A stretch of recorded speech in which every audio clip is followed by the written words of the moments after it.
Hey Aries, how y'all doing? Welcome. We're going to be doing your general reading here.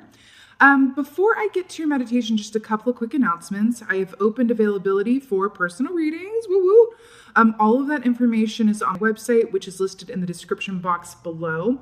I do have limited availability within a pretty short time frame. I am hoping to offer more as the year goes on, but I did at least want to offer up some availability as we go into the new year. And I do look forward to connecting with y'all personally. It's always a lot of fun, and I really enjoy it. Also, I've opened up registration for my next round of Be Your Own Intuitive course. The first round was last year and it went so wonderfully. The group is just so good. So if you are interested in learning how to become your own intuitive, all of the information and course description is over on the website. Again, all of that good is listed in the description box below. All right, let's get into your meditation. So interesting. I want to talk about the Emperor. I want to talk about your, because you are the Emperor in the Tarot, right? So the Emperor carries a heavy load. The Emperor does a lot of work. He is responsible for his family, his kingdom, the kids, the neighbors' kids, the crops, how the crop's doing this year, right? He's a lot of responsibility, the Emperor does. A lot of responsibility, a lot of people relying on him. Part of his responsibility is to himself. Right? He can't be the best emperor that he can be if he doesn't take the time to refill, recharge, and, tend to his own cup and his own reserves, right? He takes care of everybody else, but who takes care of him? Well, he takes care of him, right? So an aspect, oh God, on the bottom of the deck is the elk, and that's the Emperor in the Tarot. That is so cool. So an aspect of the Emperor that is rarely, spoken of is what the Emperor does in his off hours. What the Emperor does in his downtime. And I feel like that was the core of what your meditation was about. Because I saw you as the Aries collective going and sitting beside this very still lake in this really beautiful garden. And I heard, what did I hear? I heard the Tower of Learning by Rufus Wainwright. I heard the Tower of Learning, and within the Garden of Knowing, I must just be here where I am. Within the Tower of Learning and in the Garden of Knowing, I must just be here where I am. And I felt that there was this beautiful sense and energy and image of you just releasing the load and being on your own, in your own energy, without worrying about anything other than yourself and your needs. And it's not a selfish thing. It really is a responsible thing, because you can really only be as good to others as you are, as good as you are to yourself, right? You can only take care of others as well as you take care of yourself. So that, I feel like, is your overall energy for you. Let's go ahead and see what your animal is, though. My Aries. Oh, okay. Brills. So we have the butterfly here. So this is making a lot of sense. So the butterfly cannot fly carrying a heavy load, right? Beautiful air energy here, right? Butterfly cannot fly with anything stuck on a wing, honey. Right? It relies on the lightness of its body to lift it up, right? So the butterfly actually equates to the Three of Swords within the Tarot. And I do feel like there's an aspect here of, not to be overly dramatic, but it's pain of metamorphosis, right? Because if you think about it, the butterfly begins as an egg, then moves into a caterpillar, then goes within its chrysalis, turns to complete goo and muck so that it can come back together again and emerge from the chrysalis fully formed and beautiful and drinking the nectar of the flowers, right? I feel like you were in between. I feel like you were being asked to go within your own chrysalis right now so that you can emerge and be beautiful and wondrous for everybody else. Not that you're living for everybody else. This is for yourself as well. But you see what I'm saying with this? I feel like we're tapped into, with the being in your own energy and sitting by the lake, the Tower of Learning and the Garden of Knowing, I must just be here where I am, right? I feel like you are being called to go within your own chrysalis, get your own needs met, tend to your own garden, knowing that in doing so, you're going to be able to emerge fully formed and in this beautiful butterfly formation, okay? Butterfly garden, loving it. This is the payoff, right? The butterfly is the payoff of the chrysalis experience. All right, let's see what's going on for Aries. Yeah, okay. So we have Five of Cups here. So starting to come together. So Five of Cups, this looks pretty intense, right? Yeah, it looks pretty intense. I did see you sitting by a body of water too. So the cure to Five of Cups is a flip of perspective, right? Because the Five of Cups is loss. It's mourning loss. actually, is what it is. It's bordering on despair, actually. But here's the thing. How we cure this is that we go, no, nope, not these, but these, right? The cup is not half empty, it's half full. I'm going to flip my perspective. And that's why kind of, Five of Cups, it's one of those things where sometimes it's just a boom, it's a moment, it's a snap, it's a flip of perspective, it's a realization that allows you to go, boop, I'm going to snap right out of this, alter perspective, focus on what is working, and thus I've cured myself of a Five of Cups state of mind, right? I have to tell you something. I feel like this is the Emperor. This is those of y'all that go too long without taking time to yourself and getting your own needs met. Get drained of your life force and you're here on the embankment, wounded and unable to go on. And then there are those of you who take the time, right? Without guilt, without obligation, to get your own needs met, spend some time in your own energy with the phone on Do Not Disturb or just within your own chrysalis, right? Take that time and then you recharge your battery and then you're able to go out and, take on the world. This is the difference between those who do that and those who don't. Or actually those who do that and those who don't. Okay? I do feel like there is a lot to process from last year. Allow yourself time to do that, okay? It's important. And speaking of which. So we have the Ten of Swords here. So you've got some really graphic imagery here. And we've got the Three of Swords with the butterfly here, Aries. Remember what I just said about process. Ten of Swords is the complete ending of things. It is loss. It is death. It is just complete ending of something before something can begin again, right? More blood here, more loss, more heartache, more pain. I do feel like there's a lot to process from last year. And you're being asked to allow yourself to process. And also processing cannot and will not be rushed. You cannot rush the chrysalis process, okay? Go inside to heal so that you can transform, okay? Feels really important. Do you notice the similarity between on the embankment and then in the forefront of the picture here with the blood and the death and then the flying off of the birds and then the swimming away of that, right? This is a moment in time. This too shall pass. But in order to move through it, I feel like this is a lot less about things that are happening in January for you and a lot more about you processing aspects of last year, okay? I feel like you were very vigilant. Yep. Oh God, I'm obsessed. I feel like you were very vigilant. I feel like you did the absolute best that you could. And now you're being called to just zoop process and allow yourself to move through that without rush or impatience or judgment. Okay.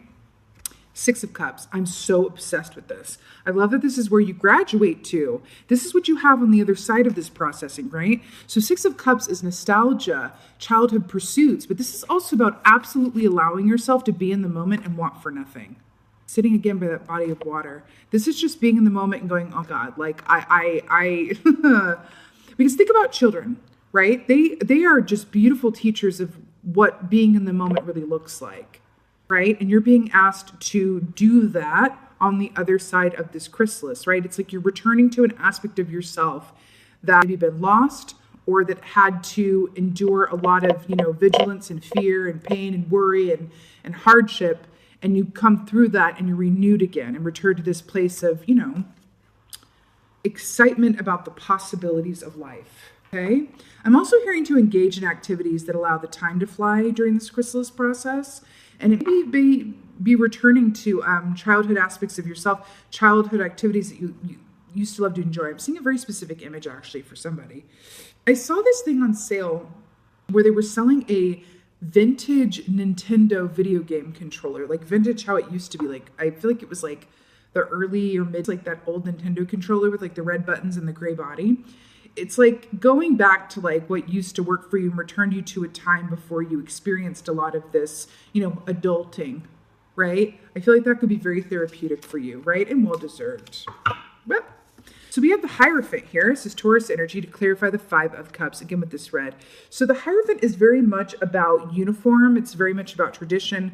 It's also about things being a certain way and everything being in order. I feel like this is directly speaking to, again, by the way, 5 is the number of change, okay? I do feel like this is in response or relationship to change that you have undergone this last year or that has happened around you, okay? This is also right after the Emperor key as well. So I feel like this is a graduation as well. Remember when I said that this is a choice and it also can be cured through a flip of perspective? If you can embrace the possibility and the truth that even when things don't go your way, it's exactly as it's meant to be and everything will be well again, that this is part of the cycle of life, the better. Because I feel like there's a resistance here around acceptance. There's a resistance around acceptance, and you're being asked to really move through that. Go inside of that chrysalis, right? Allow yourself to face some of that disappointment and pain and loss. Really sit with it, right?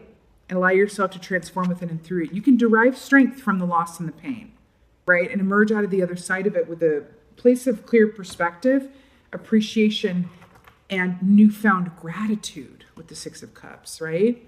For what you have that are your blessings, right? Ten of Swords. Queen of Wands. What a beautiful energy here. So you are showing up in your own reading in feminine form in this way.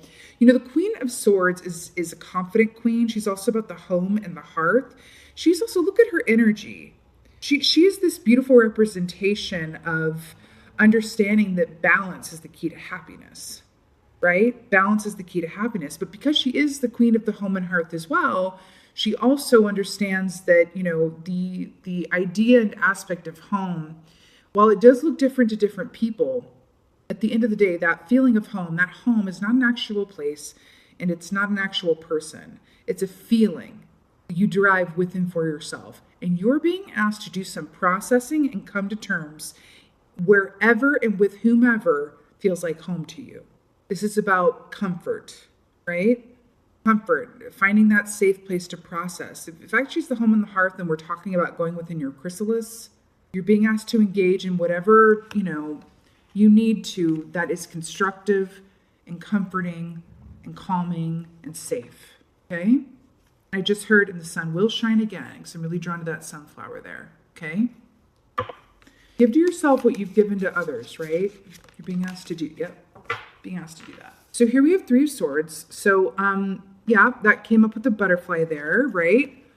But I'd like that it's clarifying the Six of Cups, because this is the remedy. Well, this is the remedy to this, right? Six of Cups is the remedy to Three of Swords and healing. This is going, God, it's a really similar image there with the knives and the blood and the...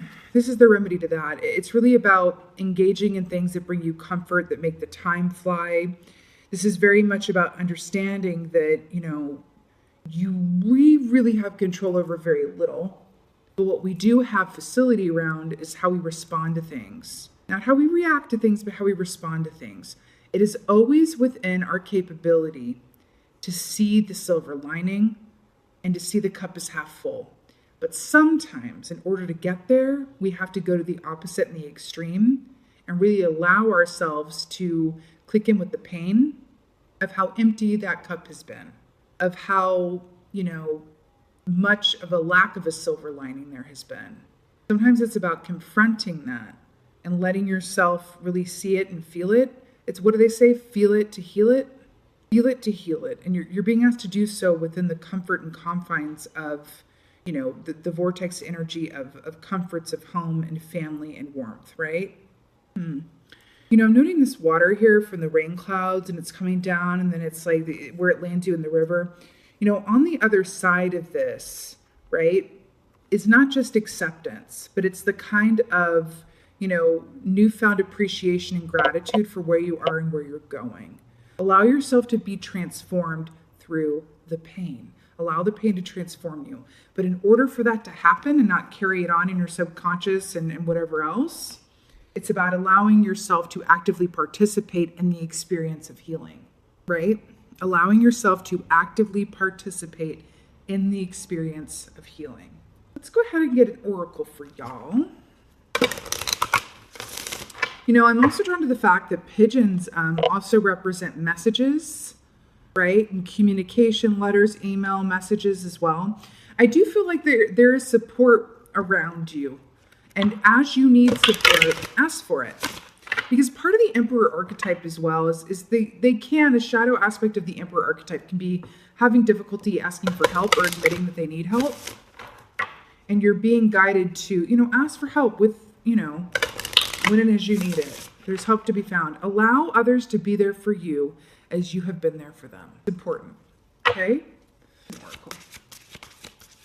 Ooh, Wow, I love this so much. Okay. Wow, I feel like this is for you too. Okay.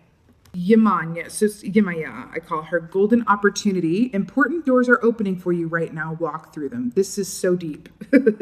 First of all, I want to point out the fact that Yamaya is the goddess of emotional healing. That's why she's shown and associated with, bodies of water, lakes, rivers, oceans. Also, and you have the river here with the Six of Cups and the river here with the Five of Cups, right? This is very emotional. But salt water in particular is a detoxifier. It's what we recommend for empaths or people experiencing emotional pain to remove it from their bodies or help them to release any past pain or energy that isn't theirs. So you are being asked to really free yourself, and see how she's, topless here, right? There's something in that. Allowing yourself to free yourself from the pain that you feel by actively participating in the healing of it. And she's a wonderful energy to call upon to facilitate that, right? Also, interestingly enough, dolphins represent childhood and play in an Ace of Cups energy, right? All of this is available to you should you choose to participate in it. Allow yourself the time to go within the chrysalis, and within that chrysalis, ask for help when it is you need it, without judging yourself or putting yourself on a timer of, I'm going to give myself this weekend to process, or I'm going to give myself next week to process this loss or this disappointment or this whatever have you. It's not like that. The chrysalis will not be rushed. The butterfly comes out of the chrysalis when the temperature's right and not before. It won't survive if it comes out at the wrong time. I can hear some of you saying, well, I got a life to live. Like, how am I supposed to, you know what I mean? But you can live your life and still engage in a chrysalis, activity and state of mind. It's just about staying conscious about what your needs are on a day-to-day basis, right? Not pushing yourself from a place of obligation. For example, if you finish your work day and you're feeling sad, or you're feeling like you just need to, I'm going to use the verb cocoon, even though butterflies are from chrysalis and moths are from cocoons, but you feel the need to cocoon yourself, but you made, a plan to, meet up with someone or have a video chat with someone or do something. You have these errands to run that you said you were going to run and finally get it done, but you are feeling a deep need to do the opposite. Follow and honor your needs around that. Your higher self, your emotional body is asking you, right? To show, can you treat yourself as you would a child that you love? That's what you're being asked to do. Can you treat yourself as well as a child that you love? With a child that you love, would you ever be like, okay, well, yeah, oh, you got a boo-boo? Okay, we're going to put a real quick Band-Aid on that and send you off back into the world. No, you're going to take time to say, oh, you had a boo-boo. It's going to be okay. You're going to rub their back. You maybe give them a little sweet while you pour the hydrogen peroxide on and Neosporin and the Band-Aid, and you're going to rub their back and tell them it's going to be okay. And then you're going to, maybe take them over here and put a movie on and sit with them for a little bit. And right, it's a process. We don't rush children, right? And you're being asked to treat yourself like a child that you really love and not rush yourself, and allow for whatever wants and needs to come up within and for you. I feel like there's an aspect of your confidence or an aspect of the way that you saw things that has been, given a knocking, and you're being asked to allow yourself to reset now, right? So that you can move on and forward, renewed and refreshed, and really be there for yourself like you've been there for others. But also knowing that the more that you're there for yourself, the more that you will be able to turn around and be there for others. Also, this golden opportunity, this is the opportunity to heal. This is the opportunity to transform. This is the opportunity to reset your energy and become a vibration to what it is you want to manifest in one. You don't want the past pain and disappointment of 20 to affect this year if it doesn't have to, right? And it doesn't have to. Reset the energy, allow yourself to cocoon. That is the golden opportunity, right? And then you're going to emerge, refreshed and ready to, ready to go get them and have new experiences and take risks and, believe again, right? Really beautiful. You also got Cordelia, go outside. You have been indoors for too long, go outside and get some fresh air. So this is really interesting. I'm loving the fairy energy here. So I'm going to tell you what I'm getting from this. I feel like on one hand, the cocoon is going to look, and I know it's a chrysalis, but the cocoon, the action of the cocoon is going to look different for different people. Some people's cocoon is, putting on a Snuggie and turning off all the lights, closing the curtains, and then turning on the TV and watching rom-coms with, a nice cup of tea. For others, their cocoon is, taking long walks early in the morning with nature and sitting amongst the trees without bringing their phone at all. And just taking that time every day to completely be connected with nature and disconnected from any communication or outside noise or influence or obligation or whatever have you. Your cocoon will be person specific. But I feel like with this go outside thing, I feel like this is very directly saying that, this whole like aspect of like, can you treat, yourself as you would a child that you really love? Because Cordelia is associated with fairies and like nature and fairy mountain and all of that, right? Well, that's the ocean there as well. I feel like there's an aspect here of like reconnecting to the aspects of yourself that are quiet and untapped and have the potential for, again, because I feel like it's going back to the Six of Cups, right? This innocence, this sense of play, right? I feel like there's an aspect of allowing yourself to sort of engage in a line of magical thinking. Engage in a line of magical thinking. It's like we have this thing that's called the magic if. If you can engage in a line of magical thinking, even from within your cocoon and go, you know what? Like, what if anyone is the best here yet? What if anyone is so great that it makes money worth it? Engage in that kind of, magical thinking. I think it's going to open you up to a newfound perspective and aid the healing process, okay? Because sometimes it can be, very tempting or very, I don't know if tempting is the right word, but we can fall into an energy where we are focused on the past or, what we can't imagine. We can't imagine things being better. We can't imagine things looking too differently. We're worried about repeat energy or right, all of this stuff. But if you can allow yourself to connect back in, and this could be even spending time with the children in your life and deriving inspiration from them as well. But if you can allow yourself to engage in some magical thinking and imagine yourself on the other side of your healing process and what that will look and feel like to you, that is going to act as your roadmap or your lighthouse to the other side of this healing process. Okay? Engaging that magical thinking with and for yourself.